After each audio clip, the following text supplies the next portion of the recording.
Hey cleveland.com, meteorologist Kelly Reardon here. On the radar this week, 10 fun facts you may not already know about ice on the Great Lakes.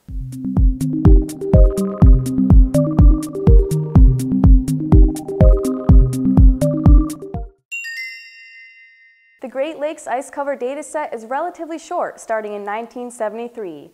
However, averaging the ice cover data for each lake for different 20-year time periods does reveal a downward trend in ice cover. Lake Ontario generally has the least amount of ice cover on the Great Lakes. That's because of its extreme depth, but that's not the only factor. It also has a smaller surface area for heat loss, therefore it retains heat better, keeping the water warmer. When each Great Lake reaches maximum ice cover varies by region. The lower lakes, like Lake Erie, typically reach peak ice coverage in mid to late February. For the upper lakes, like Lake Superior, it's later in the year, normally occurring between the end of February and early March. Climate change is expected to warm the Midwest, leading to reduced ice cover on the Great Lakes. That could contribute to increased lake effect snowfall. The amount or severity of lake effect snow across the Great Lakes is tied to how ice-free and warm the lakes are, as well as the difference in temperature between the lake and the air blowing over it.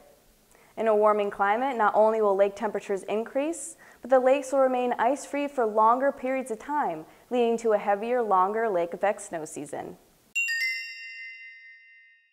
Lake Michigan is known for a strange ice formation phenomenon called ice balls.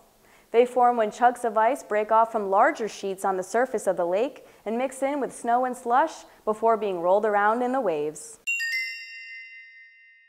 The Great Lakes used to be one big glacier. Roughly 14,000 years ago, the Great Lakes were covered with a glacier more than a half-mile thick. As the glacier melted, it slowly pushed towards Canada, leaving behind a series of depressions that filled with water, forming the basic shape of the Great Lakes. Over 10,000 years ago is when the Great Lakes began to take the form that's familiar today. The Coast Guard is always preparing for ice rescues. The Coast Guard Great Lakes units conduct hundreds of ice rescues and training events every winter, practicing in difficult and dangerous environments.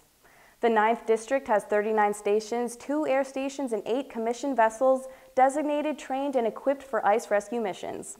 A station's ice rescue team is comprised of 4 members operating on foot from land or airboat. Ice usually freezes from the shore outward, and new ice is notably stronger than old ice. Ice closer to the shore is weaker because of shifting, expansion, and sunlight reflecting off the bottom. When water turns to ice, the volume grows about 8.7%.